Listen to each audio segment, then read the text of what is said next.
Hey everyone, welcome back to On Purpose, the number one health podcast in the world. Thanks to each and every single one of you for learning, listening, and growing with us every single week. Now, you know that I'm always trying to find new minds, new people, thought leaders who have insights that can help me learn, listen, and grow. And then I want to share that with you. And today's guest, when I first read about her, I was blown away immediately, and I knew I had to have her in the studio for this conversation. And so we finally are here. She came all the way. She's with us in person. I'm talking about none other than Maya Shankar.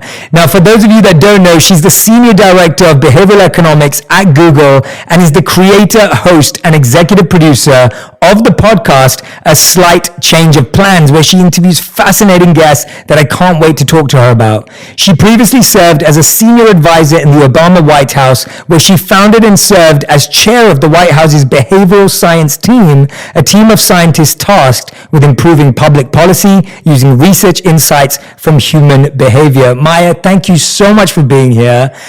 Your resume is phenomenal. You have an incredible set of expertise. I secretly wish I was a behavioral economist. So I love hearing that. That comes from behavioral economics has been like my passion since I was 15 years old, and I'm not smart enough to be one. But I get to sit with you today and get to pick your brain. So thank you for being here. Oh my gosh, thank you so much for having me. It's such a pleasure to be with you and to be in person with you, which feels so special at this point in time. Yeah, and we've already been talking offline and getting on. So anyone who's listening to this podcast, you're in for a real treat. Maya is so warm, so relaxed, so just you have such a warm energy about yourself. I know you were saying that about my wife, but you have the same energy. I need to tell your listeners. So knocked on the door, and Ravi, Jay's wife, opens the door, has no idea who I am. I'm with my friend Madeline, and she greets us in absolutely the warmest way. She's like, hello, welcome to my home. I have no idea who you are, but I'm going to be effusive and warm anyway. And I was so struck by her presence and that kind of energy. And then, of course, you walk up the stairs and you have exactly the same vibe. So I know why you guys are married. It's very sweet to see that in action. Well, we felt the same from you immediately as well. And I feel like we're old friends already in the way that we're talking. And I want to go back because I do want to use this as an excuse to get to know you better. But let's go back to the beginning of your journey, and I read that you were off to become a really successful violinist, and that was the path that you were on until you experienced an injury. I want to hear about that journey, your fascination with music, and tell us about how it all started out. Yeah, so when I was 6 years old, my mom went up to her attic and brought down my grandmother's violin that she had brought with her all the way from India when she immigrated to this country. So it was one of those few things that she carried with her. And when I was 6, she brought it down from the attic and showed it to me. And she had only meant for me to see it. She said, oh, I want, this is your Pati's instrument, right? That's how you say grandmother in Tamil. And I looked at it, and she noticed that I was so quickly taken by the instrument. I very quickly asked for a pint-sized violin of my own, and she went to the store and got me a quarter-sized violin, and I was infatuated. I mean, my mom never had to tell me to practice. Every day I'd rush home from school, go upstairs, open my instrument, and I assure you, Jay, I didn't feel that way about everything I was studying in school, but the violin was something that just felt like it came so naturally to me. And so when I was 9 years old, I was that classic kid with really big dreams and no idea how to get there. My mom and I were in New York, and now my parents have no connections at this point into the classical music world. And so, my dad's a theoretical physicist. My mom helps immigrants get green cards in this country. They had no idea how to facilitate, this transition for me. But then my mom is such a fearless go-getter. So we're walking by the Juilliard School of Music in New York one Saturday. I happened to have my violin with me, and she said, Maya, why don't we just go in? What do you mean, why don't we just go in? We don't have an invitation. That's why we don't go in. That's nuts. And she's like, let's just go in. Let's see what happens. What's the worst thing that can happen? I was like, well, I'll tell you the worst thing that can happen. I'm going to get rejected, and it's going to be terrible. And my mom didn't care. She's like, we're going in. So we walk into Juilliard uninvited, and we stumble upon a fellow classmate, and my mom says, hey, would you mind if my daughter auditions for your teacher today. I know, we don't have the formal invitation, but that would be wonderful. And they were so generous and kind. And I auditioned for him, and he accepted me into his summer program. And then 6 months later, I auditioned for Juilliard and get accepted. So wow, that is amazing. Yeah, my mom she's taught me so many lessons, but one of them was don't wait for, that silver plate, just create it, right? Yeah. And so that began my journey of just being so in love with violin. And when I was a teenager, Itzhak Perlman asked me to be his private violin student. And I'm sure a lot of your listeners can relate to this, but when you're in a deeply competitive environment like Juilliard, you don't really know if you have what it takes to succeed. And so when Perlman took me on as his student, that was the vote of confidence that I needed, that maybe I do actually have what it takes. And so I was even able to convince my parents that I should, I wanted to go pro, and they were finally like, okay, fine, you don't have to do the liberal arts education. You can go to a conservatory for college. So I had everyone on board. And then, like you mentioned, when I was 15, I had a sudden hand injury. And basically overnight, doctors told me that I could never play the violin again. And as you can imagine, I was just completely despondent because the violin had played such a formative role in my life up until that point. I felt like I was first and foremost a violinist, right? It was my identity. And, there's this interesting insight from cognitive science, which says, which is about this concept called identity foreclosure, and refers to the fact that we can get really fixed in certain identities, especially in adolescence. I mean, it can carry through into adulthood, but certainly in adolescence. And I fell prey to that. I kind of felt like, for the first time ever, I was asking all these existential questions about myself, like, who am I? Who am I without the violin? I'd never thought to ask myself that question before. And in many ways, being forced to pivot at that moment in my life has given me a much more malleable sense of self, a much more malleable identity. And I think that's served me well as I've, endured life's twists and turns. Yeah, wow. I mean, I can't imagine what it feels like to be that age and be told you can't play an instrument again. And, something that you built up such a close relationship with over 9 years. I mean, tell us about what you were feeling. How did it affect your confidence? Because I'm guessing at that time as well, when your identity is wrapped up in being a performer or being a violinist, and you have this incredible mentor, and then that's taken away. What did that feel like? And, what did that kind of push you towards? What changed about you at that point? Yeah, it's a fantastic question. I resisted it for a while. I was the impatient teenager that was like, I'm going to get through this. Damn those doctors. I don't care what they say. Well, actually, those doctors were super right. And I needed to just have listened to them from the beginning. But I think what it taught me was something very important, which was it was much more stable and sturdy for me to attach my identity not to a specific thing, but to the traits of that thing that lit me up. And so when I dug deeper, I realized, my child brain thought, well, I love the violin. I love the instrument. I love the way it feels. I love the sounds it produces. But actually, Jay, the thing that really got me ticking is the fact that my instrument allowed me to forge a close emotional connection with people almost effortlessly. So imagine I'm a kid, right? 9 years old. I go onto a stage. There's thousands of people in the audience that I've never met before. They've never met me. And within moments, I'm allowing them to feel something they've never felt before, right? We have some sort of emotional intimacy and bond that's forming between us just because of the music that I'm playing. And I realized, well, that's what I'm actually passionate about. It's human connection. I mean, that's probably why I responded so much to your warmth, right? Because that's genuinely what makes me tick in life, is connecting with other human beings, trying to understand what motivates them, what pains them, what brings them joy. And I feel like that led me down this path to studying the human mind in all of its intricacies, right? The science behind the human mind.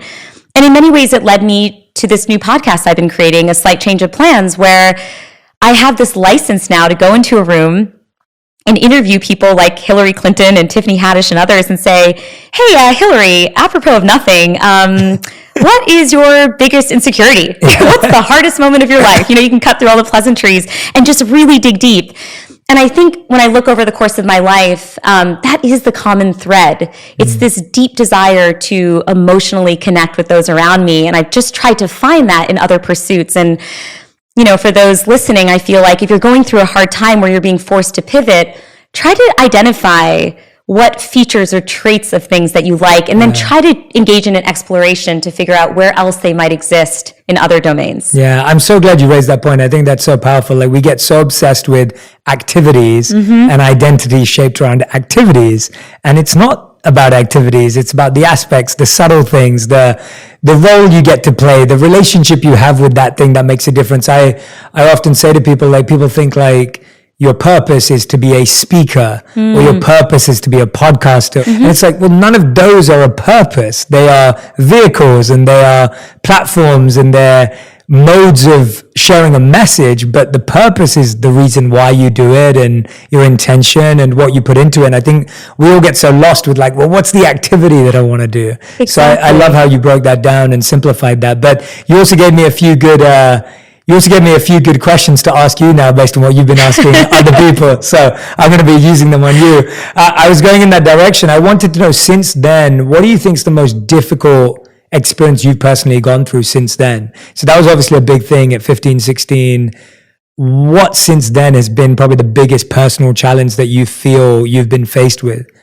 Yeah, I mean, in many ways, it's hard to identify a discrete moment. I think the biggest challenge one faces is growing into themselves. And I think for me, if I were to summarize the biggest challenge in my own life, it is the acceptance of certain parts of my personality that I wish were different, that I just need to be okay with, and to manage in life in spite of those things, right? Give me an example. I'm incredibly impatient. I want everything to have happened yesterday. And that impatience can have lots of negative. I mean, my mom would always say when I was a kid that she's like, before I know it, you were running across the street. You wouldn't wait for like the light to turn. She's like, I was always terrified something was going to happen to you. So I've always seen my impatience as being a negative thing. But then I think about the parts of my life in which that impatience has really served me well. So a good example of this is, so quick backstory. So as I mentioned to you, I discovered cognitive science and I ended up becoming an academic. So I did my PhD, I did my postdoc in cognitive neuroscience. And I remember there was this moment, I was at Stanford at the time, so I was in the basement of an fMRI laboratory, and I was scanning this guy's brain. I'd probably been in this windowless room in the basement for about 5 hours at this point. So he comes in, and within moments, I'm peering into his brain, and I'm thinking to myself, given my personality, I feel like the order of operations is a little off here. Like, I don't know whether this guy has kids. I don't know what he's passionate about. I don't know if he has children. I don't know what his favorite ice cream flavor is. These are important questions, Jay. I don't know anything about him. And yet I'm peering into his brain, which feels really intimate. So I remember thinking to myself, I'm too social for this. Like, I need to pivot in some way. And I didn't know what to do, because what does a postdoc in cognitive neuroscience do other than become an academic, become a professor? So I ended up talking with my undergraduate mentor, who I know you know, Laurie Santos. Oh, I didn't realize that. Yeah. Wow. So she was my freshman. I love Laurie. I did not know that. I don't know how I missed that. Yeah, she's one of my closest friends. I love Laurie. Has been an incredible mentor to me ever since freshman year of college. Amazing. I can share the story how we met at some point later. But anyway, I call her up and I'm saying to her, Laurie, so the thing I've been doing for the last 10 years, I'm kind of in like a JK moment where I no longer want to be doing this, but what the hell do I do next? Should I try to become a general management consultant? Like, I don't understand what I can do. So she tells me, Maya, there's this incredible work happening in the White House right now where they are using insights from our field, from the science of decision making, and it is changing people's lives. So for example, they are changing the default settings in this school lunch program that helps low-income kids eat lunch every day. And instead of it being an opt-in program, they're making it an opt-out program so that all eligible kids are automatically enrolled without the need for a burdensome application or the stigma associated with signing up your kids for a public benefits program. And now parents only need to take a step if they want to actively unenroll their kids from the program. So as a result of that change, 12.5 million more kids were eating school at lunch every day. So I'm thinking to myself, so this gets to the impatience piece, right? I'm thinking to myself, oh my gosh, I want to have that job. But that job doesn't exist. It just was work that was happening. There's no role for a behavioral scientist. And so I go home that day And Laurie makes, some connections for me. And you fly to DC and walk into the White House like you walked into Julia. That's what happens, right? It's actually pretty close to that, Jay. I sent a cold email to an Obama advisor. He doesn't know who I am. I'm riding off the coattails of famous people like Laurie Santos and Cass Sunstein, who wrote the book Nudge, and they're helping guide the way. But I basically interview with a White House official 2 days after I send this email. Wow. I moved to DC without having a formal offer letter. I remember I sold everything in California other than my bike. I signed a 1-year lease in DC, and I was like, I'm here whether y'all like it or not, because I need to be here. So that impatience kicked in. And then it really kicked in when I was at the White House, where I had this big grand goal to build a team of behavioral scientists, and I wasn't given a mandate or a budget to do so.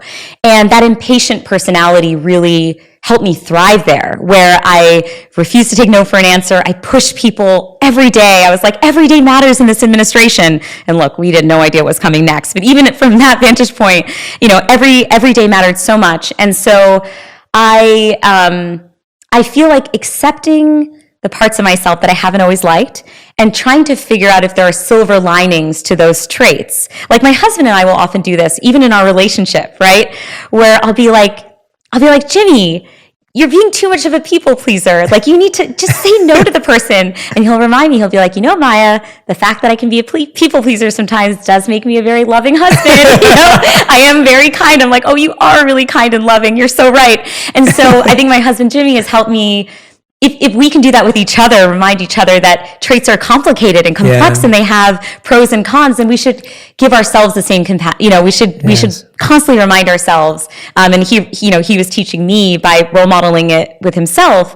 I should remember that there are also some pros. I love that. Is he a behavioral economist too? He's actually a software engineer. Okay, right. Okay, I was just like, is he like, But he's very wise. I feel like he is a behavioral economist at times. I love that. Can I ask you that same question though, which is there a trait in you where you didn't always embrace it, but you've learned over time that there might be it's a double-edged sword in some way? No, it's really interesting. When I think about, I have to stop to think about if there's a trait. I feel that way about, when you started talking about that, the first thing that came to my mind was, and I've been feeling this a lot lately, and I've been talking about it, it's this idea of when I lived as a monk, I was trying so hard to be a monk. And now I've realized that that's just one part of me.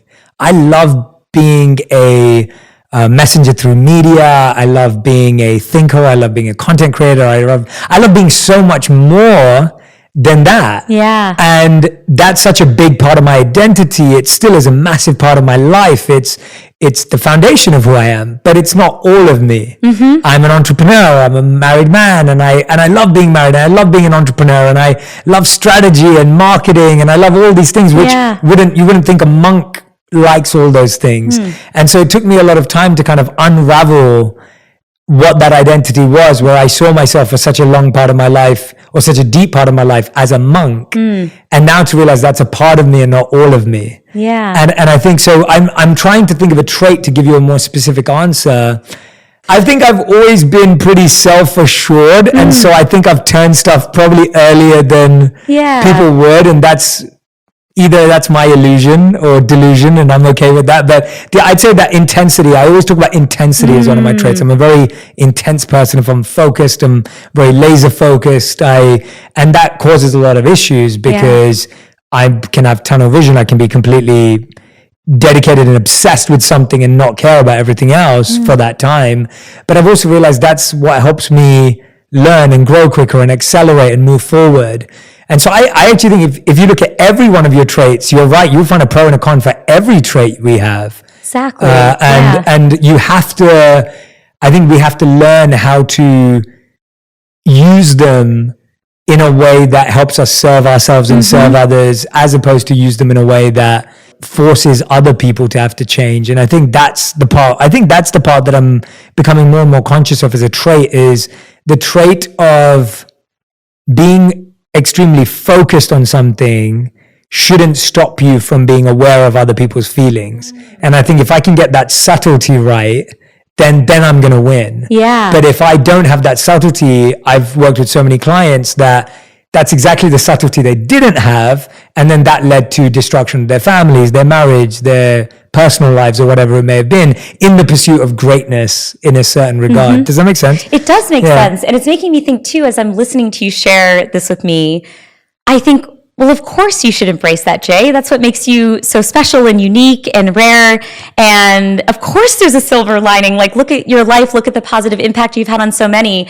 And what I'm realizing is that I so effortlessly see other people through that lens, but because I think as humans, we're just so hard on ourselves. We rarely turn it around and say, well, why don't you view yourself with that same complexity? Yes. And maybe that's been the hardest thing I've gone through, is trying to use that same amount of compassion with myself. Yeah. And if it's not our place to say, I also think it's the difference in gender and men and women too. I do think that I have male privilege in that you are just a bit more self-assured and more confident because it's been reaffirmed. Whereas from the studies I've read, and you could probably speak to this a million times more than I can, but women are more likely to look at a job description and think, oh my gosh, I can't do 7 out of those 10 things. Whereas a man will look at it and go, oh, but I could do 3 out of 10. That's good enough. And that kind of discrepancy, I don't know how you feel about that and how that affects it, but. Yeah, no, I definitely, I mean, the studies are really compelling, showing that there are disparities, and it's reminding me nobody's immune to those effects. So I remember,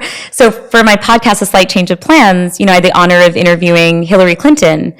And what that interview taught me is that Hillary Clinton didn't come out of the box Hillary Clinton. She had to go through her own personal journey and development, and also resolve a lot of the insecurities and anxieties that you and I are talking about right now. So I remember she was sharing this story about how she just left the White House as First Lady.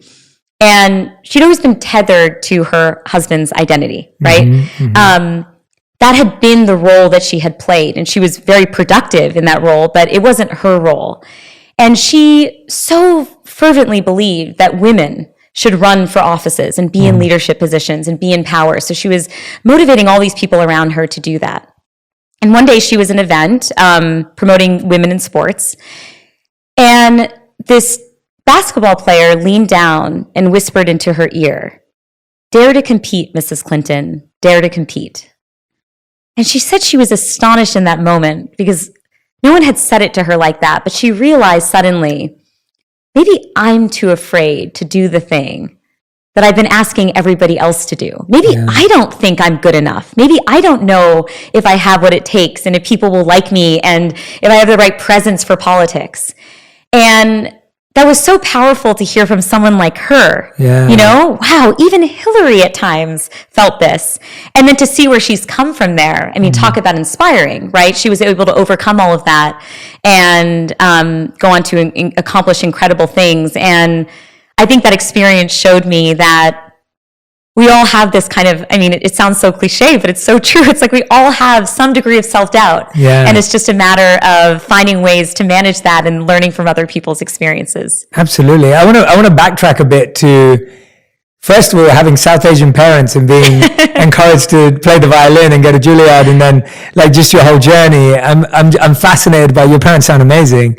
Wonderful. Tell us a bit about what it was like. Like, what did you feel that other children in the South Asian diaspora were encouraged in the same direction? Did you feel like an anomaly? I want to hear about how you felt on that journey because it's very unique. Yeah, I mean, I'm not sure whether other South Asian kids were following that journey at that time. Did you have a lot of South Asian kids at school? I was going to say I grew up in a primarily Caucasian hometown, and we were one of the few families of color anywhere. How did that feel?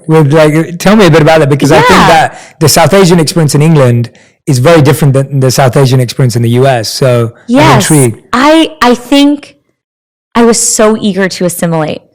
Everything from, I had like textured hair, and I remember going to a birthday party and all the girls with the smooth, shiny hair got like the pretty scrunchies. And I was given a headband. I was like the one girl that didn't get, I mean, clearly I'm over this, Jay. It's not like I still remember it at age 35.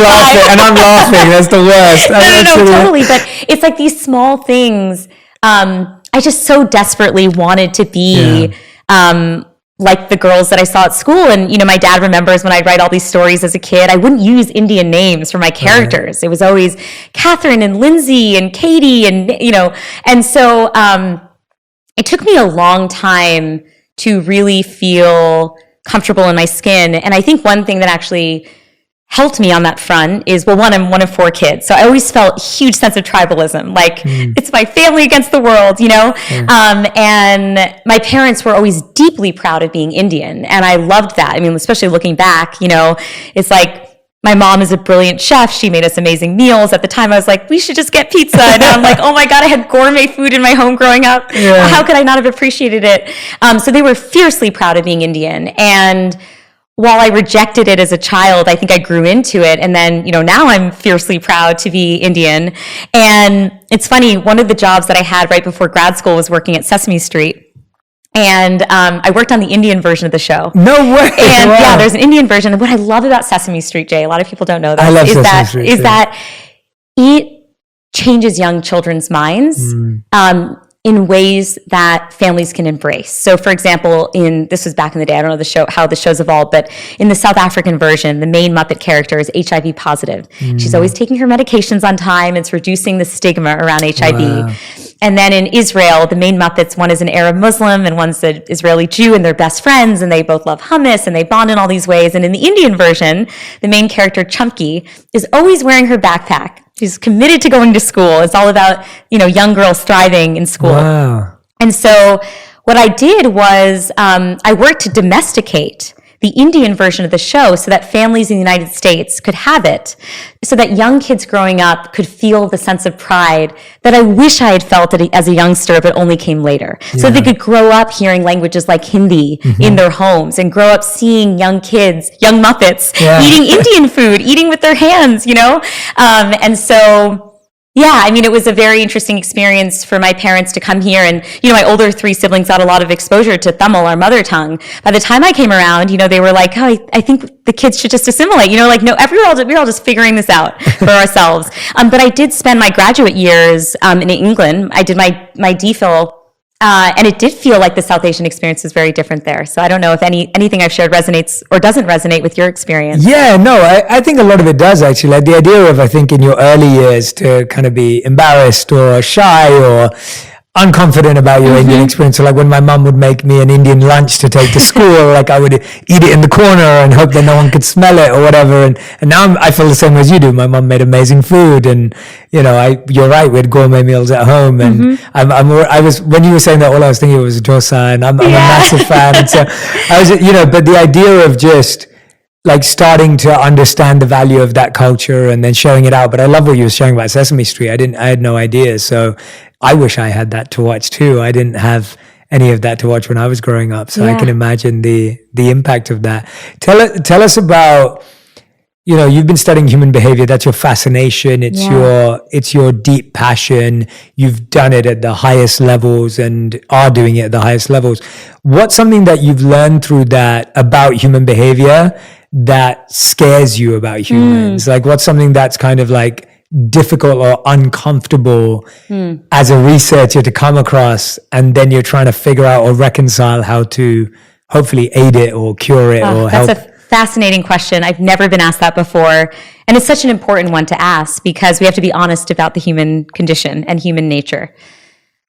I think the scariest thing, given the state of the research right now, is that while it can be easy to inspire behavior change in people, it is incredibly hard for people to change their minds. And I think as a culture, as a society, we are experiencing this in spades right now in a time when things feel incredibly divided and divisive. And, you know, we can't even have a normal Thanksgiving dinner anymore, right? It's tragic.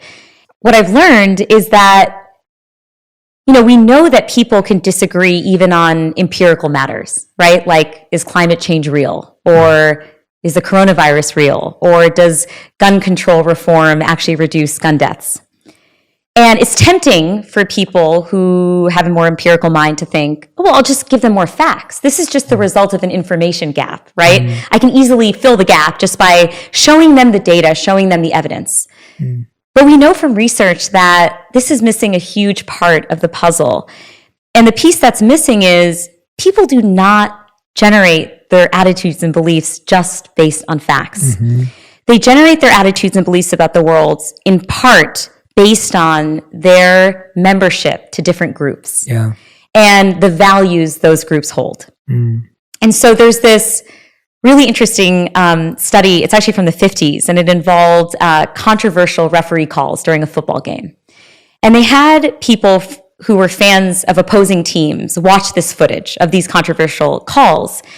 And even though they were watching exactly the same footage, their assessments of these calls vary considerably based on their group membership, based on their team loyalty. Wow. So those people who were fans of one team tended to feel like the unfair calls were in their direction and vice versa, right? And what's astonishing to me about that research, and the reason I mention it, is it's not like these folks are consciously aware. Oh, I know that I'm not able to be biased. I know that I'm seeing a warped version of reality. Of course not. This is their reality. And it shows how potent these group memberships are, that they can actually affect people's perception of reality. And so what that means in practice is that when it comes to bridging divides, we need to use different techniques than just throwing information at people. Yes. One of my favorite findings from behavioral economics, to your point about whether we can ameliorate some of these concerns, comes from a domain called moral reframing.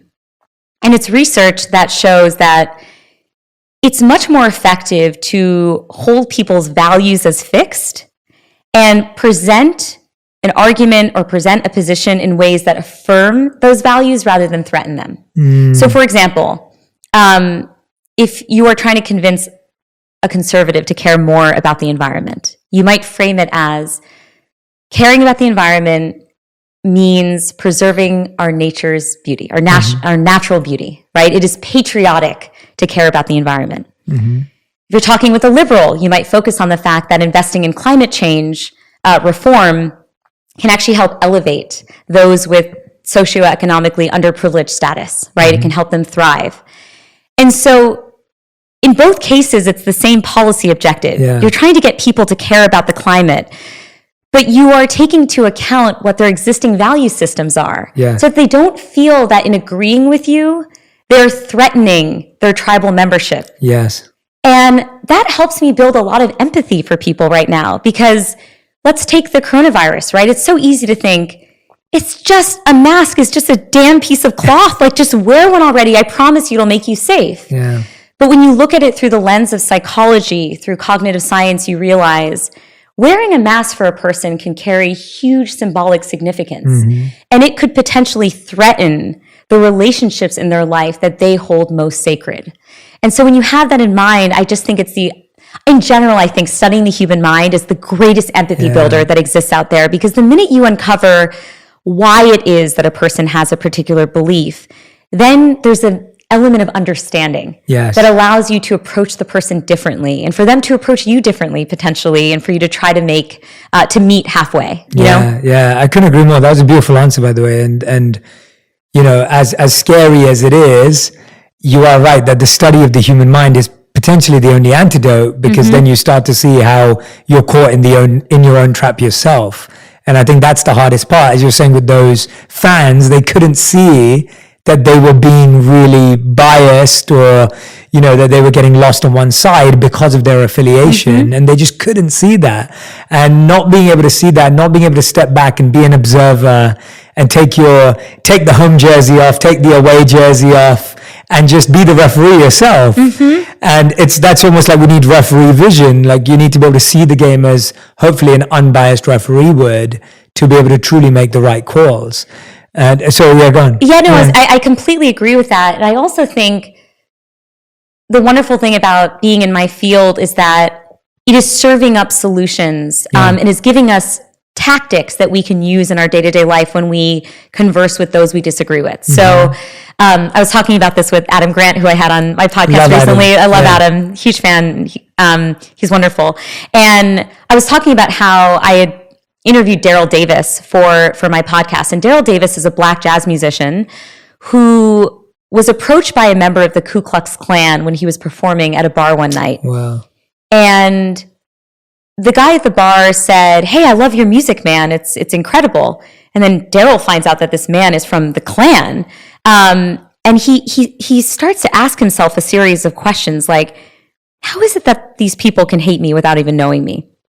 And so he ends up pivoting in his life, talk about a slight change of plans, and ends up inspiring hundreds of people to leave white supremacy groups.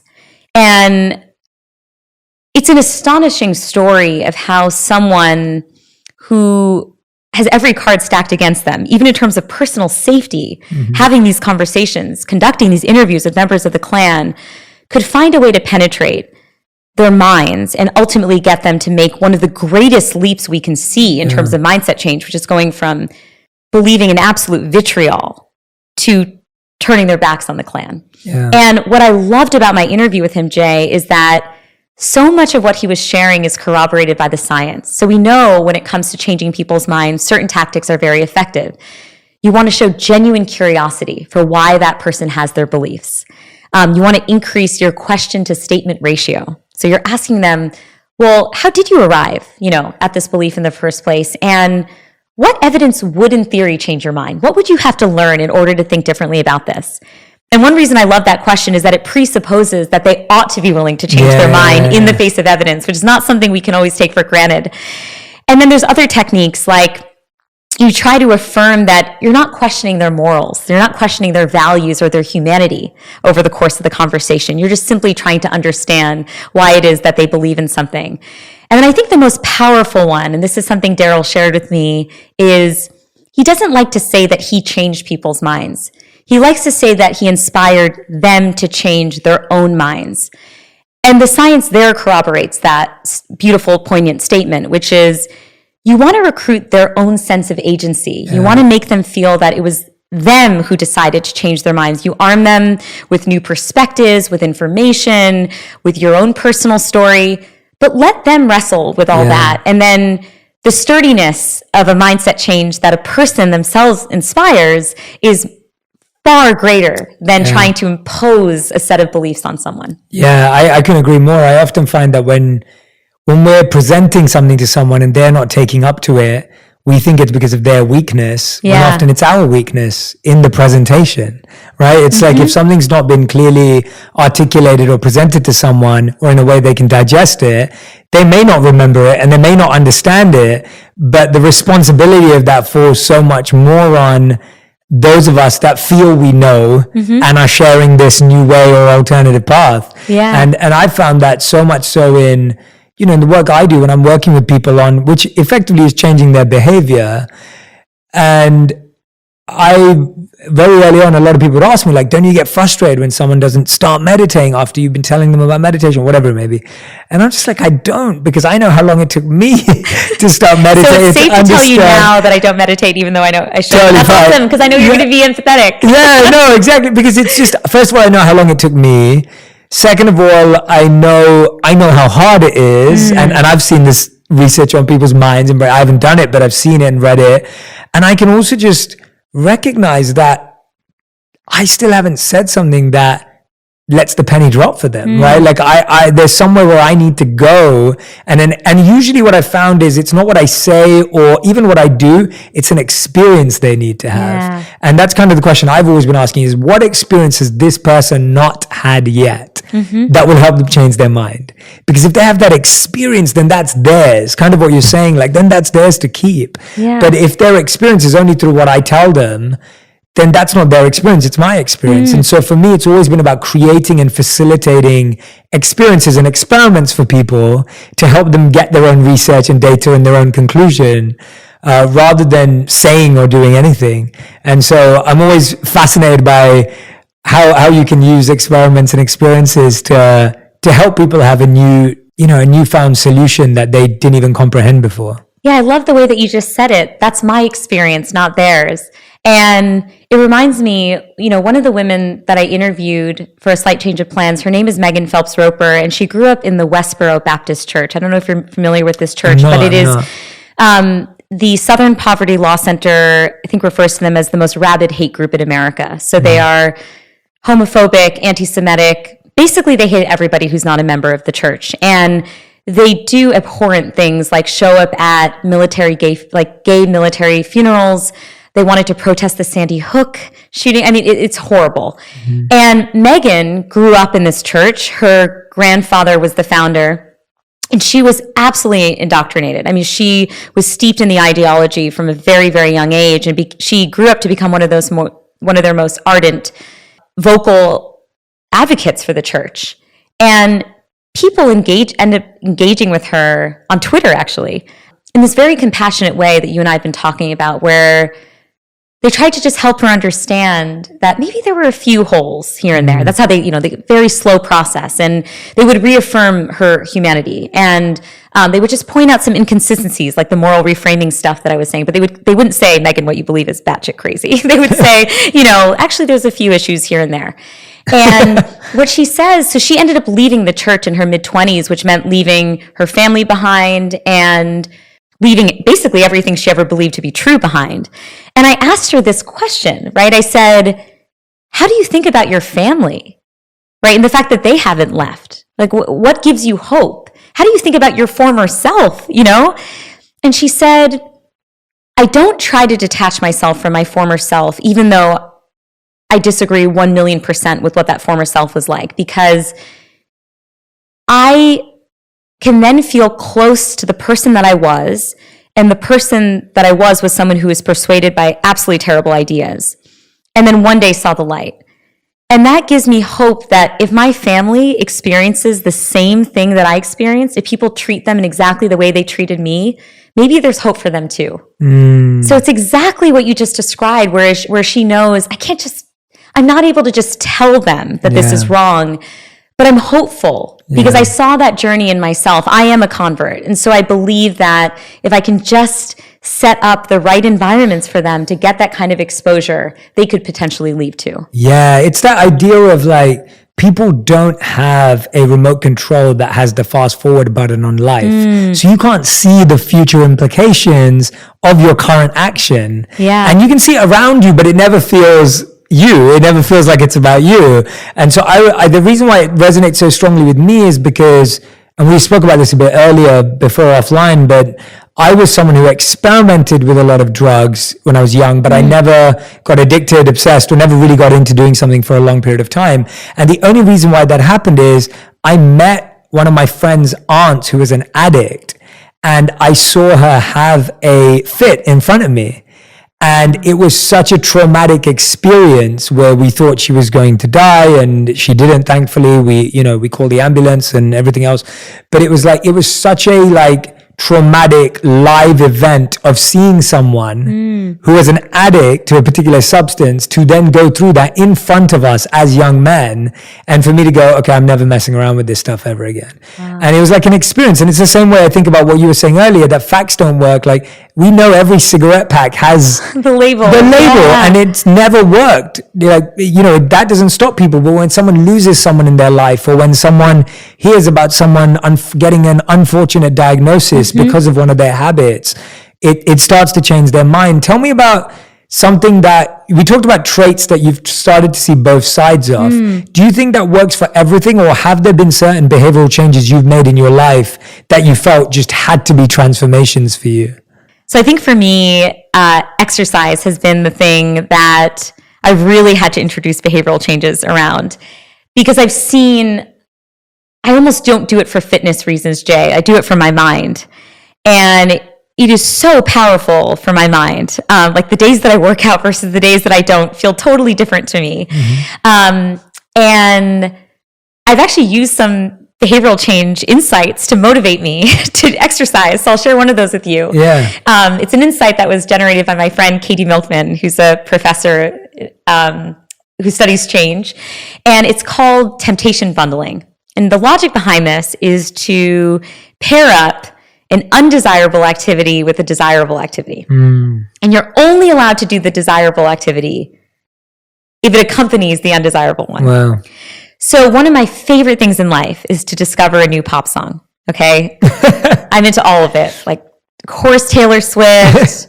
I guess Casey Musgraves isn't pop. She's someone I interviewed for my podcast, and I love her music, but she's genre-defying. Yeah. But I love discovering a new song. But I know, because of the way the brain adapts, that I'll only get, like, 30 or 40 really good listens Yeah. out of a song before it becomes old hat, right? Right. And so I save it. I only listen to these songs when I'm on the treadmill or I'm lifting weights or I'm on the elliptical. And my poor husband, because he'll be like, oh my gosh, we're cooking dinner. Let's play the new Casey Musgraves album. And I'm like, we do not play recreationally, okay? It needs to be saved for these sacred moments when I'm working out. And so it's been wonderful to, like, you know, even though I study change for a living, even though I'm a behavioral economist, I fall prey to all the same human biases that we all fall prey to, of course. And so I'm using these strategies every single day in my life to try to optimize and reach some of these longer term goals. I love that one. So wait, is there research that actually says you're only going to get 30 to 40 plays out of a song? Is there research that goes along? No, this is just the Maya formula. I have no idea what it is for you, Jay. I think given your monk days, you're probably closer to like 100 because you'll see dimensions of the song that I can't possibly appreciate given your depth and my relative superficiality. But for me, it's about 30 and then I'm done. That's amazing. That is such a, no, but you know, that's brilliant. I love that. That is the most interesting, unique piece of advice that I think, you know, that's going to help so many people here. I can imagine everyone now talking to their partner or their friend today going, I turn that song off right now. Like I'm only using it for those painful moments in life. That's genius. I love that. And that's a Maya Shankar original special. I love that. It's brilliant.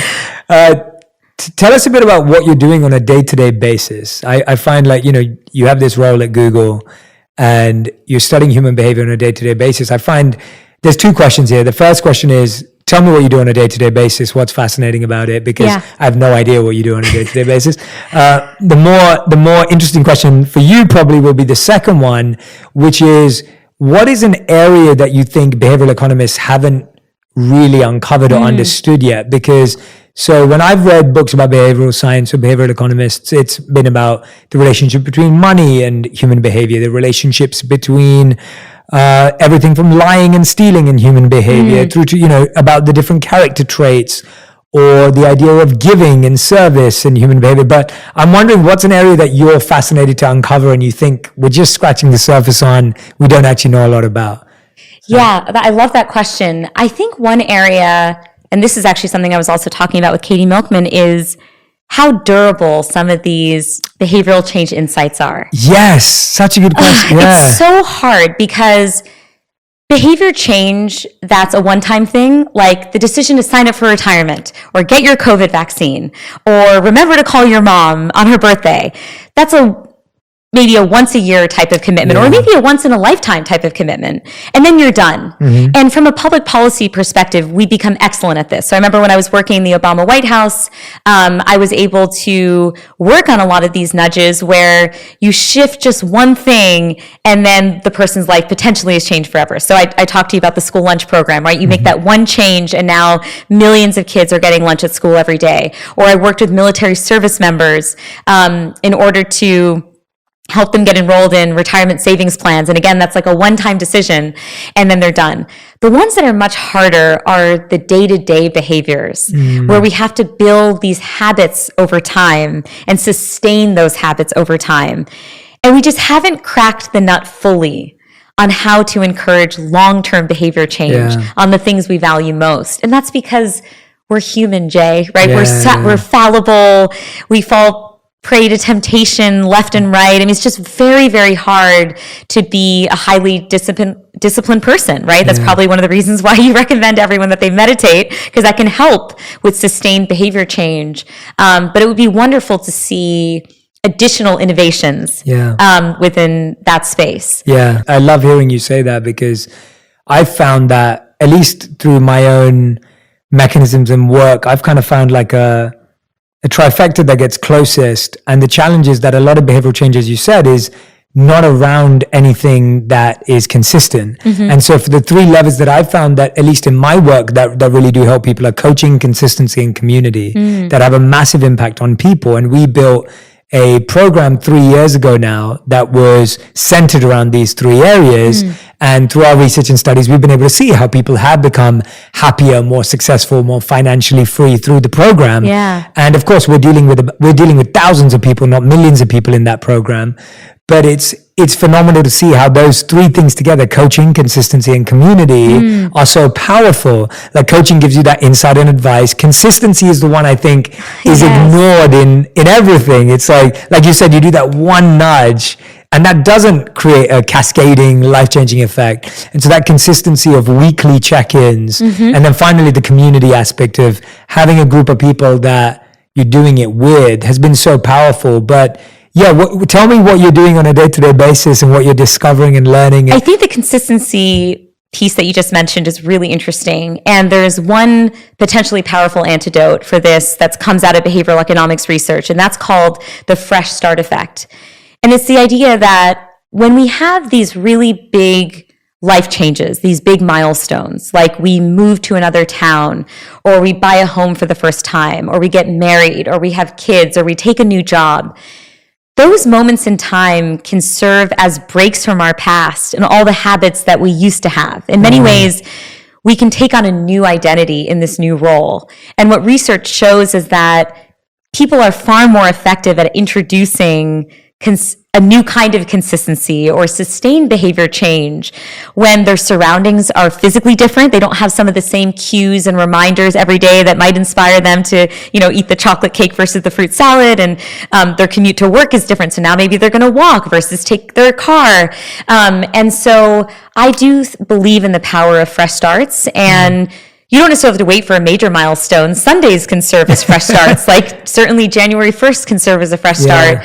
Every Monday is a fresh start for me. I'm one of those people that's me too. There's just I'm just waiting for a new day. Exactly. But we found, for example, that military service members, again, this is work I was doing in the Obama White House, were more likely to sign up for a retirement savings plan on the first day of spring when they were reminded that it was a new beginning and a new start to their future lives. And so I really do believe that if your listeners are struggling with that kind of consistency and are looking to build a new set of habits that better align with their long-term goals, look out for those moments in your life where you're breaking from the past and you can reestablish yourself, and the kinds of behaviors that you aspire to associate yourself with can be more present. Yeah, I can agree more. I think I've always used a new job or moving to a new town or joining a new group as being an opportunity to redefine my identity in that space of who I want to be. But the idea of just using, I remember when I moved so I got introduced to spirituality like just on the cusp of leaving high school and going to college. And so college is where I got to redefine who I was. Whereas at high school, I was a rebel and a troublemaker and all the rest of it. And then all of a sudden I went to college and I was like the kid who meditated and everything else. And it was so great for me because I was no longer held down by that baggage of the identity I had crafted for myself, where people expected me to be a certain way. And then of course, after leaving being a monk and coming back into the world, it was easier to always come back and be like, oh, I don't go to that, or I don't drink, or I don't do this, because I'd had this life experience. Whereas if I would have joined the corporate world before, maybe I would have had a very different experience. So I completely can relate to so much of that advice. Yeah, I love seeing this insight play out in your life. I'm wondering, when you went to college, was it a really intentional action to change? Like, were you seizing that moment? It was, because I think I'd created such a role that I played at high school, where I was, like I said, the rebel, the troublemaker, the person who was a funny drunk. Like I just had a role that I'd created. And it was a role. It wasn't me. It was just a identity that I enjoyed being, because people enjoyed that version of me. And I took a gap year before I went to college, which was great because all my friends went off to their respective colleges and lived their first year lives and all the rest of it. And I went to a college where none of my school friends went. And so I had a complete blank slate where no one knew who I was and there was no history, and I could completely reframe who I wanted to become. And so I ran a philosophical society every week at college, and I meditated, and everyone would come to me to learn these skills and techniques I was learning from monks. And it was almost like I could be the person I wanted to be. And I think that helped so much. This reminds me of another insight from behavioral economics. It's called identity priming. And it refers to the fact that our behaviors often align with the identities, the social identities that we either associate ourselves with now or aspire to associate ourselves with. And I think your experience underscores the importance of, especially when you're young, not allowing people to give you labels. Yeah. Because the moment you're given a label, the rebel, the funny drunk, whatever it is, you feel some degree of pressure to assimilate to that or to ensure that your behaviors are aligning with that identity day to day. In part, it's just to reduce cognitive dissonance within yourself, right? You want to believe that your identity means something and that you're living it out every day. And, this was true in when I was talking with Daryl Davis, who says, sometimes it's important to label behaviors as racist versus people as racist if you feel like they're redeemable, that they can change. Because if you give people a label, they will carry that with them and it might not facilitate the same kind of change. And I remember when I was working with the reentry population while at the White House, we were designing guides for people who were leaving prison. And the transition back to civilian life can be a very challenging one, but it's also a fresh start in which we want people to tap into their best selves and reach their goals. And we were very careful in this guidebook, this transition book, to not refer to people as former convicts or ex-convicts or ex-prisoners. Instead, we made sure that the labels we were using were community members, job seekers.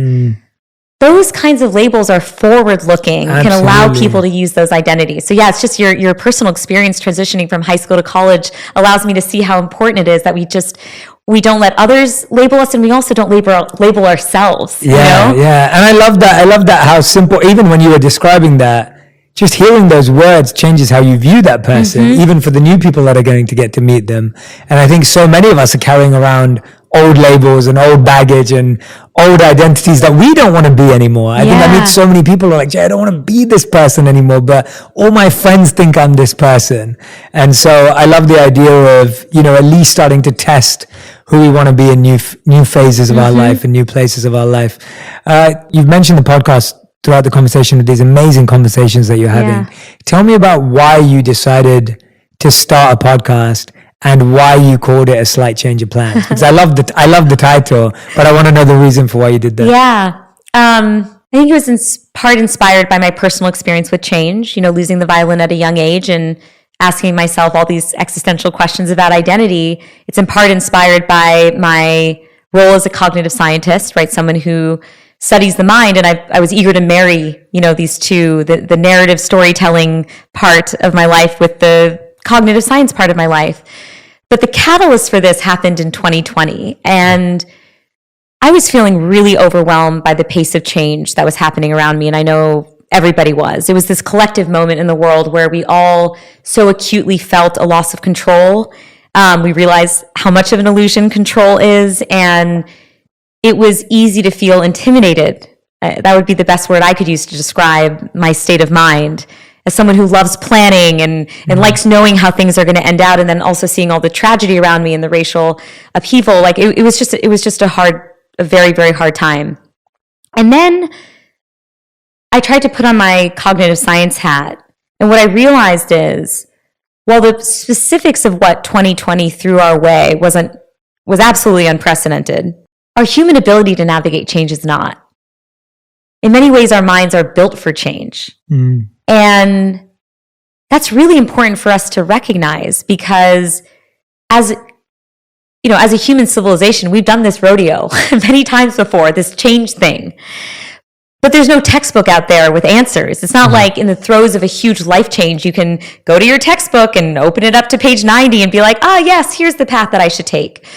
And so I thought to myself, why don't I try to find people who have been through extraordinary change in their lives, right? People like Tiffany Haddish and Hillary Clinton and Casey Musgraves and Tommy Caldwell, and then just a bunch of people I've either heard about or met in my personal life, and hear their reflections and try to mine their stories for insights and lessons that we as listeners can take back into our own lives that might help us think differently about change in our own lives. And it has been an absolute joy to make this podcast. I mean, I've never felt more closely aligned with something given who I am. Remember I told you about the basement of that fMRI lab? The podcast is the opposite. That is actually the thing that I've fallen in love with it. And I think the reason is that you can meet people with two very similar sounding stories, but how they define their change moment will be radically different. The lessons that they learn will be radically different. And so I feel like I mean, talk about eating a slice of humble pie. I have been so humble doing this podcast because my guests have taught me so much about change that I never would have appreciated absent listening to their stories. And it's been wonderful to go on this expedition with them about how it is people have navigated some of the toughest changes that you can imagine in life. Yeah, no, absolutely. Living or not living, who'd be someone that you are fascinated about the amount of changes in their life or those transitions in their life? I mean, there's always Oprah, but that's the obvious one. You know, what's interesting, Jay, is that when you meet someone, you don't always appreciate the full depth of their life story. So I'll give you one example. One of the people that I interviewed for this podcast, his name is Scott. He's just a friend and colleague of my husband's. I'd had dinner with him once back in 2019, and he is a self-proclaimed health nut. So he sounds like you and Radhi now, right? So he's vegan, he does intermittent fasting, he does high-intensity interval training, he adds turmeric and chia seeds to his food whenever possible. Now, look, we're both Indian, so we know that turmeric is a delicate spice. You cannot pour it on anything. Totally. This guy is adding turmeric to his food. So if it's in a book somewhere saying that something's healthy, he's done it. And then in 2020, Scott got a stage 4 bone cancer diagnosis. And within weeks, he had to get his right leg amputated. He had to pack up his bags, move to MD Anderson in Texas, do 18 administrations of chemotherapy.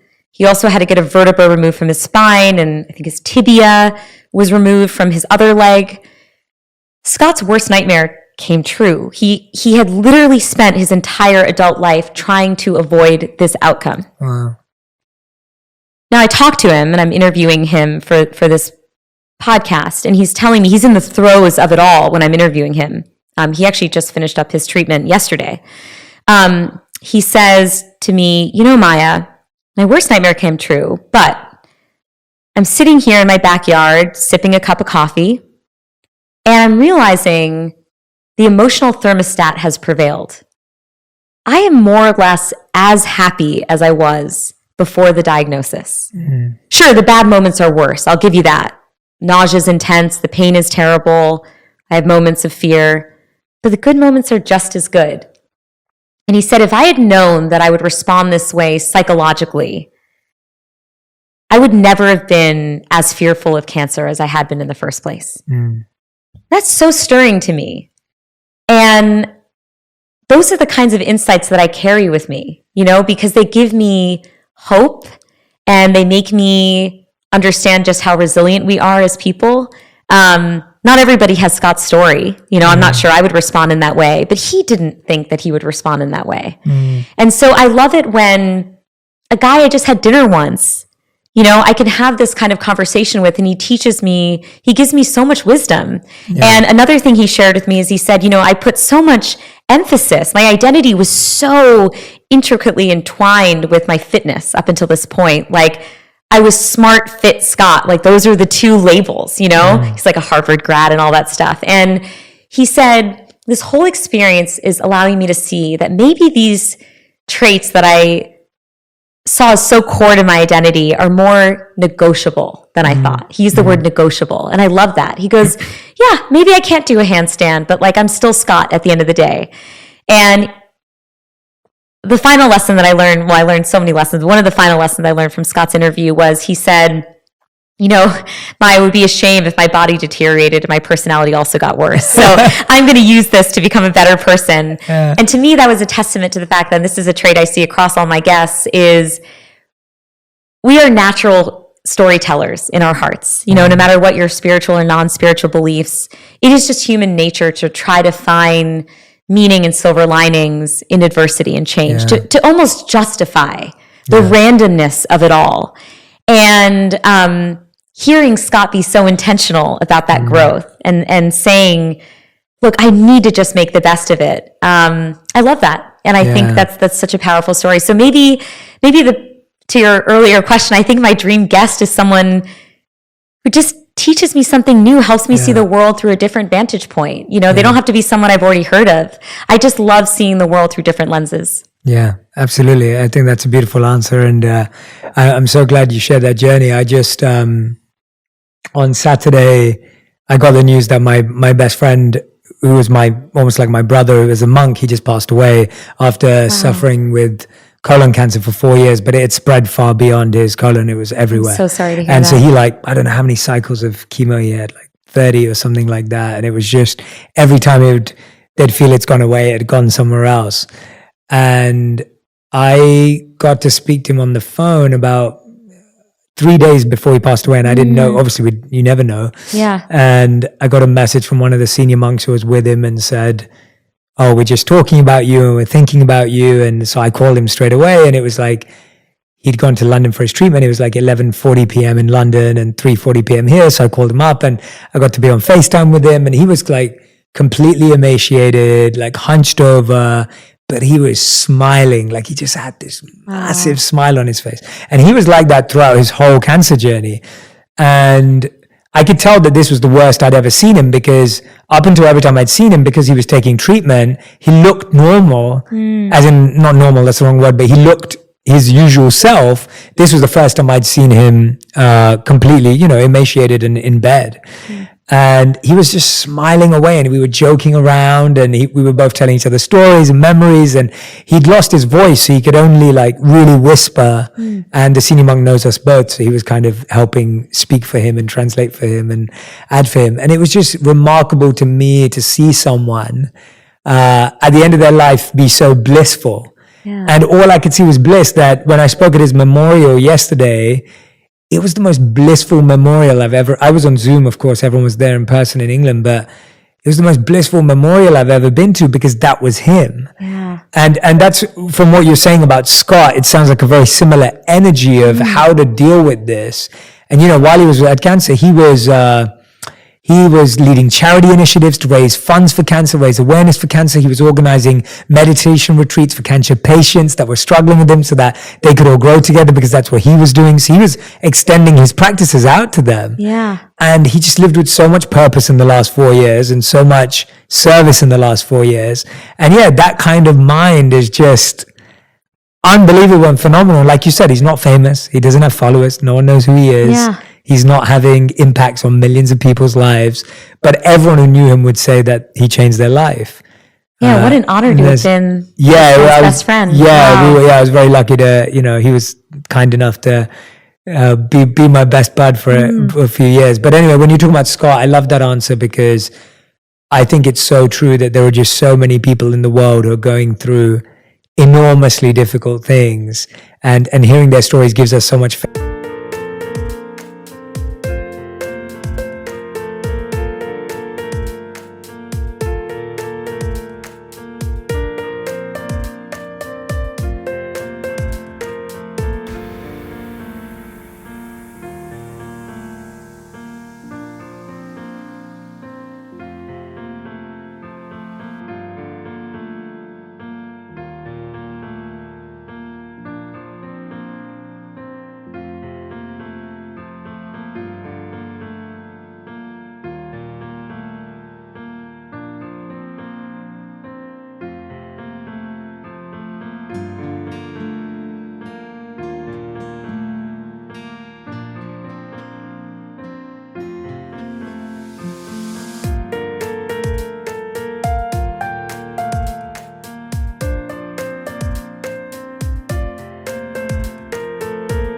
Faith. Yeah, and in part, I almost see my responsibility as uncovering the hidden stories. There's one interview I did just recently. It was with a guy named Morgan. He was assigned female at birth, and he went through hormone therapy to align his body with his true gender identity, which is male. And for a while, Morgan is feeling intoxicated by the joy and liberation that comes from being freed from his female body. He's a Black man, and he said his joy was punctured when he was confronted with the harsh reality of what it means to be a Black man in society. And his first confrontation with this was literally being pulled over by the police in his grandmother's driveway. Wow. And it's an incredibly insightful, thought-provoking set of reflections from Morgan, because not only does he share what it means to have gone through this transition and embrace himself. But he ends up joining the force. He ends up becoming a police officer. Wow. And with the goal to reform it. And again, those are the kinds of stories that I live for, you know, and I want to hear them because I feel like, we talked earlier about how being a cognitive scientist to me is like the greatest empathy builder. Yeah. Well, if you marry the science with storytelling, it's an unbeatable combo in terms of empathy building and just understanding the full range of human experience. And I guess you can probably see it in my face. People can't see it, but I just am obsessed with having these interviews because I do feel like every single one I learn. It's not even that I learn something new. Mm-hmm. I learn a new way of interpreting the world around me. It's a perspective shift. Yeah. And I'm sure you find that when you interview different people, is it changes the perspective with which you look at the world. And that's an incredible gift to be given. Yeah. And it's totally unpredictable. Like when we started this conversation, I felt different to when I first read about you. And it's different to when now we're coming to the end of our conversation. It's like, we can have so many perceptions about someone and what we expect to learn from them. Yeah. And I can honestly say that sitting with you for the past hour, this has been a totally unexpected conversation in a good way. And I'm like, I think that's the power of getting to listen to stories and listening to people and getting to meet people that you'd never meet before or otherwise, because I think we're so good at, and I guess that's where behavioral science is so interesting, because we do have to box people to make sense of stuff, but then we need to unbox them to actually make sense of them. Like, it's a weird paradox, right? Like we almost put people in categories so that we can make decisions, but then we need to get them out of those to really deeply understand them. And so, I wasn't expecting that our conversation would go down the journey that it has, but that's what's so beautiful about it. Yeah. And so, I want to thank you for, doing your podcast. For those of you who haven't listened to it, go and check out A Slight Change of Plans. It's beautiful to hear these stories that you've even been sharing with us on the podcast. And I can't wait for my audience to actually go and listen to some of these conversations. I know I'm going to do that because it sounds like you're just speaking to some people who, and in a way that, is going to be really insightful for people's change and growth, but also for their heart. And I think that's what I love. What I love about you from the little time that we've spent together is that it feels like you bring a lot of heart to science. And that's rare. Like it's very rare. I feel like you're bringing your heart into how to help people change how they think. And so, storytelling is one thing, but heartful storytelling is even a deeper step. So thank you for doing that. That's so kind and generous of you to say, and such a compliment too. I mean it. Because my hope is that I really can marry, science and humanity, I guess, right? I mean, they're obviously really interconnected, but that has been my goal with A Slight Change of Plans, and it's kind of been my goal living. It's like, how do I bring my heart to as many things as I possibly can? So it was such a pleasure to get to talk with you, Jay. I'm such a huge fan of your show, and I'm just so grateful for the opportunity. So thank you. No. Well, thank you, Maya. Well, we're not done yet. We end every interview the final five. Oh, awesome! So this is the fast five round, where every question has to be answered in one word or one sentence maximum. A sentence, I believe, or at least I've made this up, is 7 words maximum. So I don't know if that's real or not, but 7 to 10 words maximum. So this is your fast five, Maya. Okay. Your first question is, what is the best advice you've ever received? Find amazing mentors. Great. I love that. That's a good one. And you shared so many wonderful examples of mentors that you've had in your life. Absolutely. And the amazing impact they've had on you. I'm going to destroy my rules here, but it's important to do that. Yeah. How do people find good mentors? Teach us that, because I have my own thoughts on this, and I share that a lot with my audience, but I'd love to hear your perspective on how people can find good mentors. Yeah, it's a good question. I've never done it intentionally. I've always slipped into the mentee role almost without realizing it.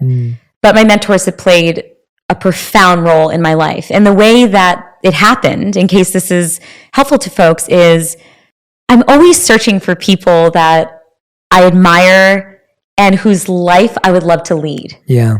And who bring that kind of heart to things, because that's something that speaks to me personally, for me, Maya, right? And then when I find those people, like Laurie Santos, I cling to them.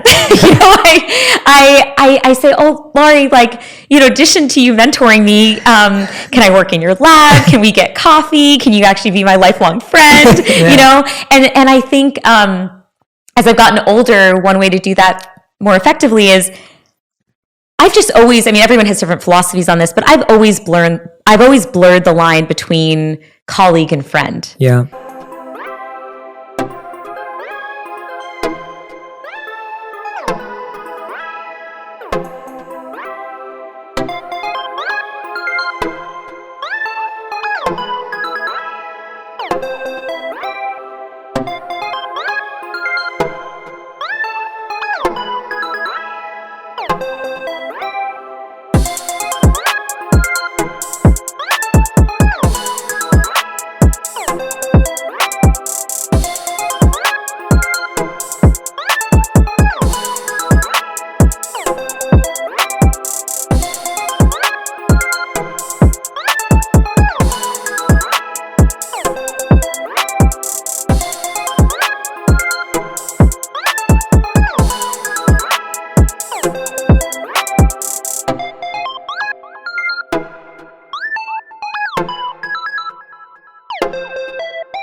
And it's irresistible for me. I can't not bring that really personal side of myself to my work, no matter what it is that I'm working on. It's funny, there was a quick anecdote, from my time in Obama's White House. So the government had just shut down, and there were all these ethics rules about the fact that we couldn't hang out in our, quote, professional capacity. We could only hang out in our personal capacity, because otherwise we'd be violating federal rules. But we were just planning, we were all very friendly, and we just wanted to hang out as friends. So I was joking with folks. I was like, I can't wait for all of you guys to see me in my personal capacity. And, one of my friends, Bess, is like, Maya, you're exactly the same. Yeah. And then another one of my friends goes, we're still waiting to see Maya in her professional capacity.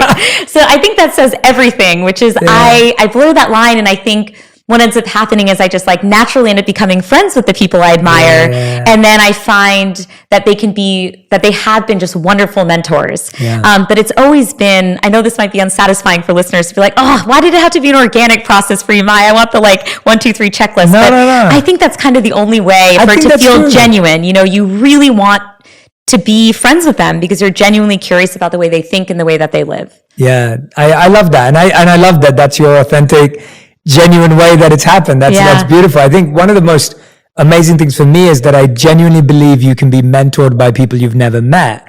And so I've spent my life studying the lives, the words, the teachings of so many people that I admire that are no longer alive, and simply sitting with their biographies and their autobiographies and listening to every interview and watching every TV show they went on or whatever they did, just looking at the records of their life. There's often times where I'll sit there and be like, well, what would that person do? There is an answer. It's somewhere there. And I've loved that because I would have loved to have been mentored by Martin Luther King or Steve Jobs or some of these people that I never got to meet. And I can be mentored by the people that met them, or I can be mentored by them through their own lives if I study them deeply enough.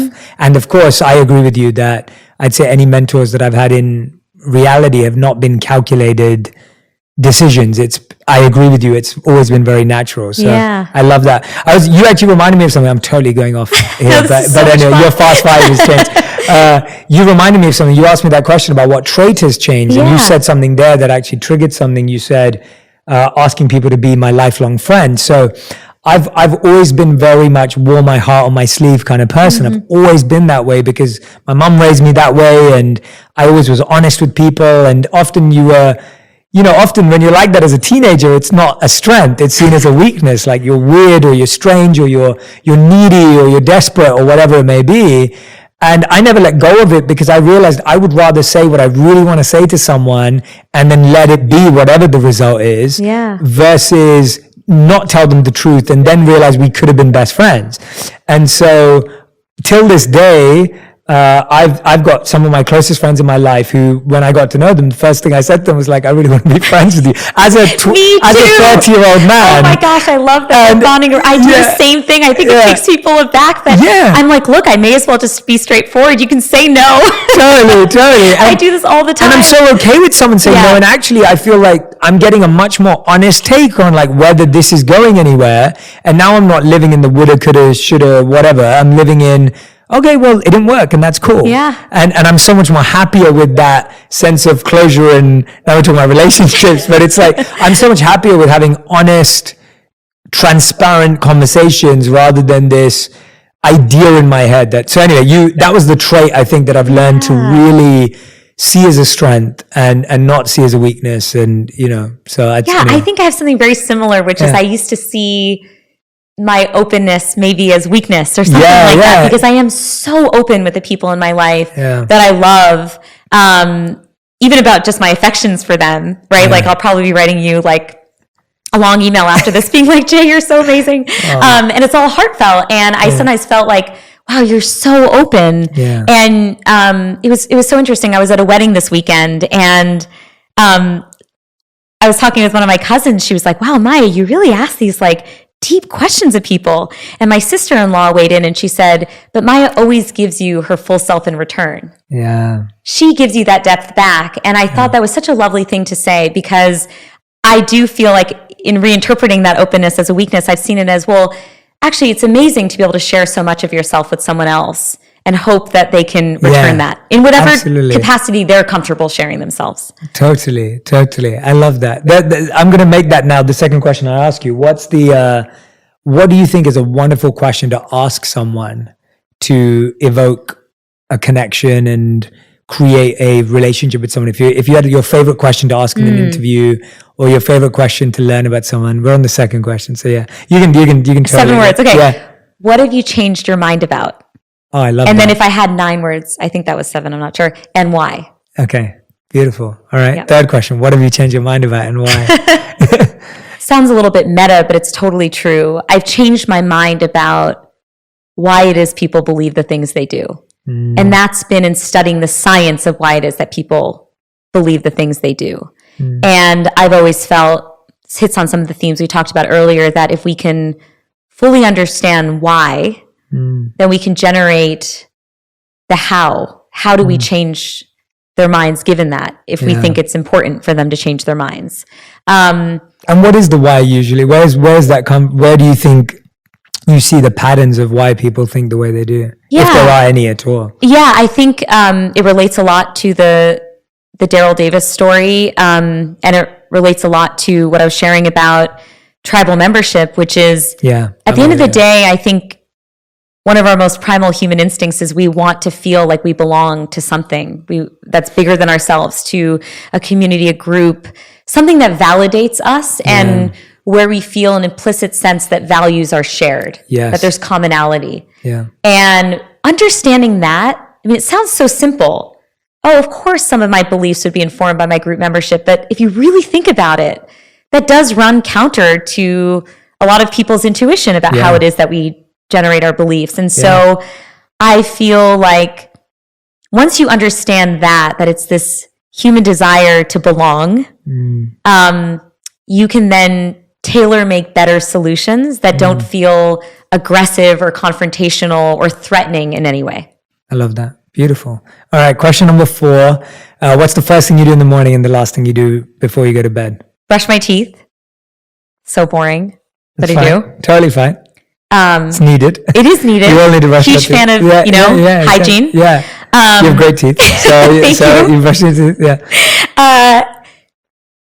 It's usually eating a snack. Before I go to bed, which is, I mean, you'll probably tell me it's a terrible health behavior. Bad for your teeth. Yeah. That's my wife to tell me. Yeah. What would be the snack? I'm intrigued now. I try to make it healthy. It's just, gosh, I was telling my friend Madeline on the way over, like, I wouldn't call it hanger. Yeah. I'd say I get irritable, if I can make that up. Cool. Okay? Yeah, you just made it up. I get irritable. And no one likes me when I'm irritable. I don't like me when I'm irritable. So I just feel like I just need something to take a little bit of the hunger edge off. Yeah. So I'll have some sort of evening snack Cool. sometimes. I'm very irritable as well, and so is my wife, and we know when we're irritable for sure. So I know. like that one. I just need to eat a bigger dinner. Yeah. That's the key. I know I'm not supposed to eat right before bedtime, but I definitely can't fall asleep when I'm hungry. That's very hard for me to do. That makes sense. Yeah. That definitely makes sense. All right, fifth and final question.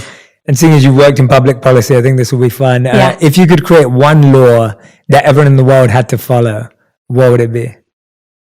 Smile at everyone you see on the street. That's beautiful. There is a lot of research showing how these small moments that strangers share can have profound impacts on well-being and happiness and a feeling of connectedness. And whether or not I'm having a good day, I make a self-commitment to smile at everybody that I see when I'm just taking a walk, acknowledge them in some way or another. Yeah. And it's been hard with COVID and masks and whatnot, but those moments brighten my day. I hope they brighten the people that I'm smiling at. And I just think, I think the world would be a much happier place if we could all find it within ourselves to just do that small thing. I love that. That's beautiful. Thank you so much. That was such a great answer. Everyone, Maya Shankar, please go and listen to her podcast. We will put the link in the description below and the comments.